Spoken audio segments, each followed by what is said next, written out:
Hello dear teachers.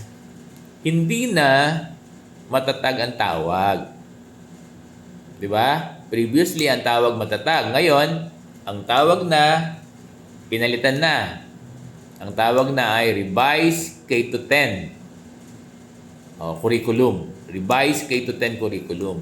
Hindi na siya matatag. 'Di ba? Pinapaalis na yung word na matatag. Ang term na ngayon ng curriculum nitong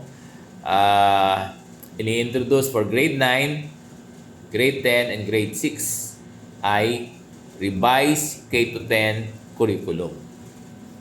Hindi na babanggitin yung wala nang matatag. Pero continuation ito ng matatag. Kaya lang ang tawag na binago na yung tawag revised K-10 curriculum, hindi na matatag ang tawag, no? The teachers. So, sino mga atin? Wala na akong masabi. Yun lang, basta gusto lang natin ma-inform yung mga teachers natin na wala nang matatag. Bakit sir binabanggit mo matatag? Ano lang yan, preliminaries lang. Kasi mas, at least para alam ng mga guro na galing ito dun sa old term o old seminar tagging o title na tagging, tama ba yung term ko? Title na matatag. So it's no longer matatag. Kasi nagsimula ito dun sa matatag Kaya yung mga unang vlog ko ay matatag pa sinasabi ko. Pero actually,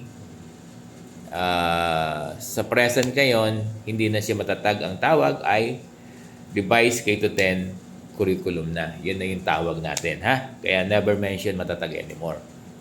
Kasi hindi na raw yan ang tawag, sabi ng DepEd, no? Revised K-10 curriculum. So, naunawaan ba ng mga guro natin sa buong Pilipinas? Yung travel expenses, sabi dito sa amin, kakatanong ko lang, hindi pa sigurado. Sabi nga, wala po ang sabi sa akin.